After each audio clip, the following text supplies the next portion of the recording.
नमस्कार, मैं हूं श्वेता। बिहारी न्यूज में आपका स्वागत है। खबरों की ओर बढ़ने से पहले एक नजर डालते हैं आज की सुर्खियों पर। ग्रामीण क्षेत्रों में डिजिटल सेवाओं की क्रांति। पैक्सों की 6,301 कॉमन सर्विस सेंटरों ने 6 करोड़ रुपए से अधिक का किया व्यवसाय। किसानों और ग्रामीणों को 300 से अधिक मिलेगी सेवाएं। बिहार में 7 भाषाओं के लिए अलग निर्देशालय का होगा गठन। संस्कृत, मैथिली, मगही, भोजपुरी, अंगिका, सुरजापुरी और बांग्ला के लिए होंगे अलग विभाग। अप्रैल तक कर्मचारियों के लिए सेवा शर्त और वेतनमान तय करने की प्रक्रिया होगी पूरी। बिहार में लंबित निविदाओं पर सख्ती। लंबित निविदाएं और नीलामी 15 मार्च तक पूरी करने का दिया गया निर्देश। आयुष चिकित्सकों के योगदान की अंतिम तिथि 2 मार्च तक बढ़ी। बिहार में कुल 95 औद्योगिक पार्क किए जाएंगे विकसित। 48 पार्कों का निर्माण हुआ पूरा। फीडर और स्पेशल इकोनॉमी जोन पर काम जारी। टीम इंडिया को बड़ा झटका। रिंकू सिंह पारिवारिक आपातकाल के कारण जिम्बाब्वे मुकाबले से बाहर। संजू सैमसन को मिल सकता है मौका। चलिए एक नजर डालते हैं शाम तक की बड़ी खबरों की ओर विस्तार से। पैक्स सीएससी ने 6 करोड़ से अधिक का किया कारोबार।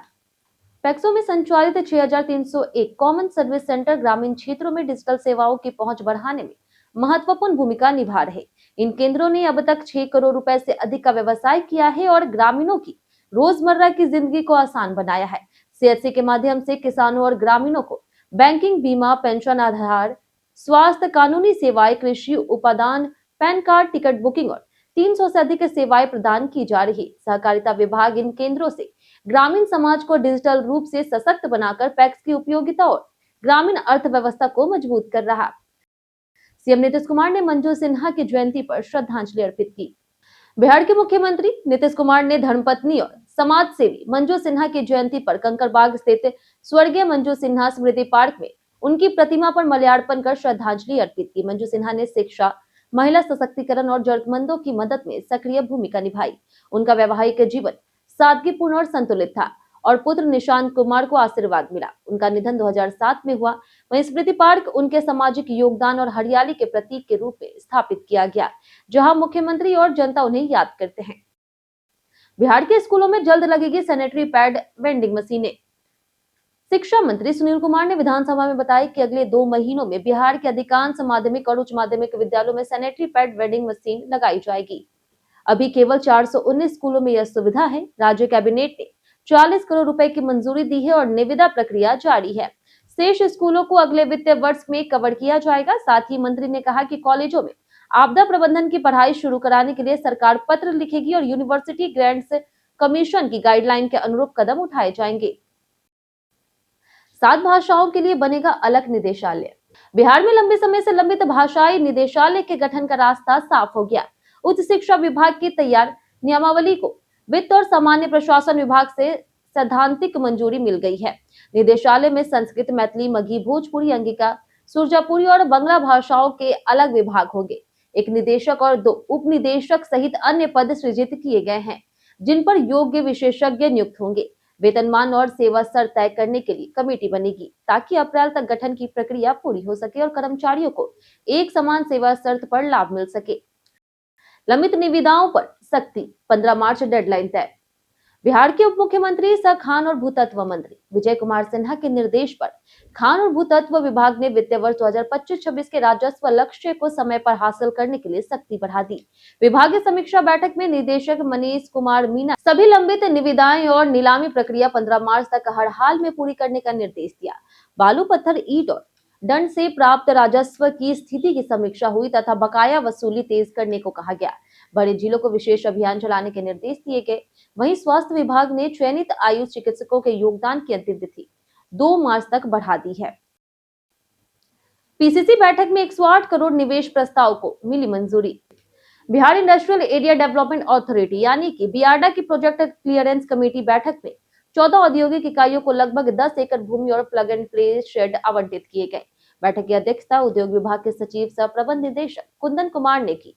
इन परियोजनाओं से 108.66 करोड़ रुपए के निवेश की उम्मीद है। वस्त्र, सॉफ्ट टॉयज, इलेक्ट्रॉनिक्स, खाद्य प्रसंस्करण, औषधि, ग्रीन एनर्जी समेत कई क्षेत्रों की इकाइयों को स्वीकृति मिली।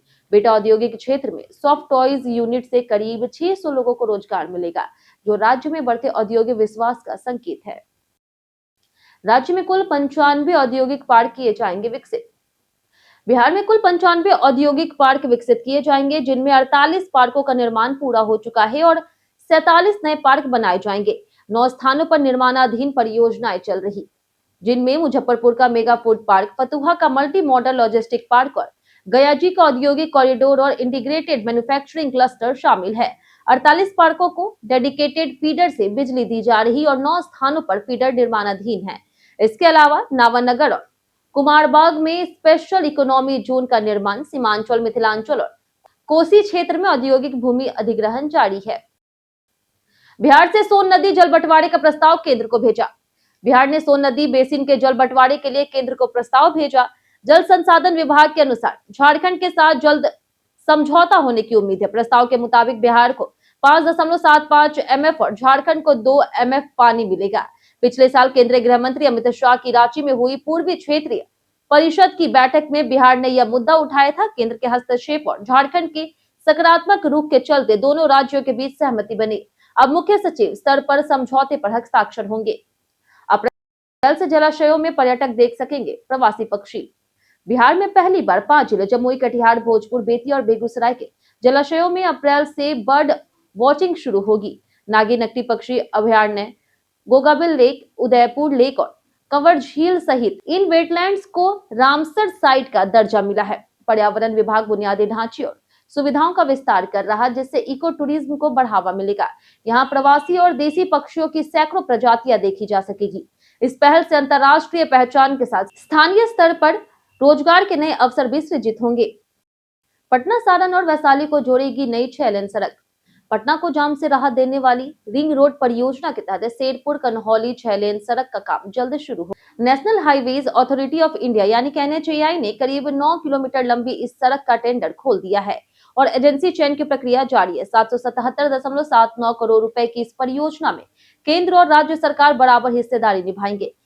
सड़क पटना, सारण और वैशाली जिलों को जोड़ेगी तथा भारी वाहनों को शहर से बाहर डाइवर्ट करेगी। इसके बनने से ट्रैफिक दबाव घटेगा, जाम कम होगा और राजधानी की यातायात व्यवस्था में बड़ा सुधार आएगा। अमृत भारत एक्सप्रेस में बदलेगी हाई डिमांड स्पेशल ट्रेनें। ईस्ट सेंट्रल रेलवे के दानापुर, समस्तीपुर और पंडित दीनदयाल उपाध्याय मंडल की हाई डिमांड स्पेशल ट्रेनों को चरणबद्ध तरीके से अमृत भारत एक्सप्रेस में बदला जाएगा। करीब 7 प्रमुख ट्रेनों को नई आधुनिक रेक से चलाने की तैयारी है, जिससे बिहार के यात्रियों को अधिक आरामदायक और किफायती सफर मिलेगा। पटना से दिल्ली, मुंबई, चेन्नई और हैदराबाद जैसे शहरों के लिए चलने वाली ट्रेनों को प्राथमिकता दी जाएगी। रेलवे बोर्ड की मंजूरी के बाद तारीखों की घोषणा होगी। होली से पहले नई सेवा शुरू की योजना है, ताकि त्योहार पर घर लौटने वाले यात्रियों को भीड़ और टिकट की परेशानी से राहत मिल सके। पटना में अब हर मांस मछली दुकान को मिलेगा unique QR code. Patna municipal corporation ने शहर में मांस मछली बिक्री के लिए नई गाइडलाइन लागू की है। अब हर दुकानदार को सालाना लाइसेंस लेना होगा, जिसकी फीस 2000 रुपए है, जबकि BPL वर्ग को शुल्क में छूट मिलेगी। प्रत्येक दुकान को एक यूनिक QR कोड दिया जाएगा, जिससे ग्राहक और प्रशासन दुकान की पूरी जानकारी देख सकेंगे। नगर आयुक्त यशपाल मीना की अध्यक्षता में यह निर्णय लिया गया। जांच में 1400 से अधिक अवैध दुकानों की पहचान हुई। धार्मिक स्थलों और स्कूलों के पास बिक्री पर पूर्ण प्रतिबंध रहेगा तथा उल्लंघन पर जुर्माना और सीलिंग की कार्रवाई होगी। BTSC की 11,389 स्टाफ नर्स भर्ती अटकी। बिहार टेक्निकल सर्विस कमीशन द्वारा स्वास्थ्य विभाग में 11,389 स्टाफ नर्स पदों पर भर्ती प्रक्रिया शुरू की गई थी। परीक्षा 30 जुलाई से 3 अगस्त 2025 के बीच CBT मोड में आयोजित हुई और 11 दिसंबर को रिजल्ट जारी कर दिया गया। इसके बाद डॉक्यूमेंट वेरिफिकेशन की तैयारी थी, लेकिन भर्ती प्रक्रिया को लेकर के आपत्तियों के कारण मामला पटना हाई कोर्ट पहुंच गया। कोर्ट में मामला विचाराधीन होने से DV फिलहाल टल गया है। अंतिम सुनवाई के बाद ही नियुक्ति प्रक्रिया आगे बढ़ेगी, जिससे हजारों अभ्यर्थियों की नियुक्ति फिलहाल अटकी हुई है। गंगा में राष्ट्रीय जलमार्ग 1 पर बढ़ा जहाजों का परिचालन। IWAI गंगा में विकसित राष्ट्रीय जलमार्ग संख्या 1 पर जहाजों की बढ़ती आवाजाही को सुगम बनाने में जुटा है। भागलपुर कहलगांव से बलिया तक करीब 400 किलोमीटर जलमार्ग बाधा रहित बताया गया है। निदेशक अरविंद कुमार के अनुसार जहाज संचालन के लिए 2.5 से लेकर के 3 मीटर पानी पर्याप्त है, जबकि पटना क्षेत्र में 42.12 मीटर जल उपलब्ध है। दीघा से बाढ़ और चकोसन तक पर्याप्त जल स्तर है। जून तक ड्रेजिंग की जरूरत नहीं है। फतुहा, माउथ और वैशाली के महनार क्षेत्र में ड्रेजिंग जारी है। कुर्जी के पास भी हाल में ड्रेजिंग कर मार्ग साफ किया गया, ताकि निर्बाध परिचालन सुनिश्चित हो सके। जिम्बाब्वे मुकाबले से पहले टीम इंडिया को बड़ा झटका। टीम इंडिया के बल्लेबाज रिंकू सिंह पारिवारिक स्वास्थ्य आपात स्थिति के कारण चेन्नई से उत्तर प्रदेश रवाना हो गए हैं। रिपोर्ट्स के मुताबिक उनके पिता चौथे चरण के लीवर कैंसर से जूझ रहे हैं और वेंटिलेटर पर हैं। रिंकू ने अभ्यास सत्र में हिस्सा नहीं लिया, जिससे 26 फरवरी को अहमदाबाद में जिम्बाब्वे नेशनल क्रिकेट टीम के खिलाफ सुपर 8 मुकाबले में उनका खेलना संदिग्ध माना जा रहा है। उनकी जगह संजू सैमसन को मौका मिल सकता है। वहीं डिफेंडिंग चैंपियन भारत के लिए यह करो या मरो मुकाबला है और रिंकू की अनुपस्थिति टीम संतुलन पर असर डाल सकती है। बीते दिन हमारे द्वारा पूछे गए सवाल का जवाब आप लोग में से बहुत लोगों ने हमारे कमेंट बॉक्स सेक्शन में लिख कर दिया था। जिन्होंने हमारे द्वारा पूछे गए सवाल का जवाब दिया उनका नाम है रंजीत मिश्रा, लक्ष्मी मेहता, राम बाबूदास, नगेंद्र कुमार, नौशाद रजा, दीपक कुमार, विजय सिंह, मनीष पांडे, विनोद शाह, सरोज कुमार, अनवर करीम खान, नंदन कुमार, रवि मोहन वर्मा, अमित कुमार, बाबूलाल मरांडी, हरेंद्र सिंह, रंजीत कुमार, पीके सिन्हा, ऋषु तिवारी, कुश कुमार, राजवेंद्र ताती, राजकिशोर महतो, संजीव कुमार, मनोज दास और अमरजीत यादव। इसी के साथ बढ़ते हैं आज के सवाल की। आज का सवाल है, आपके अनुसार इलाके में विकास के लिए सबसे जरूरी बदलाव क्या होना चाहिए? आप अपना जवाब हमें हमारे कमेंट सेक्शन में लिखकर जरूर बताएं। आज के लिए इतने। बिहार की तमाम खबरों के साथ बने रहने के लिए देखते रहे बिहारी न्यूज और साथ ही अगर आप यूट्यूब चैनल पर देख रहे हैं चैनल को सब्सक्राइब कर दें और अगर आप फेसबुक पेज पर देख रहे हैं तो लाइक और फॉलो जरूर करें।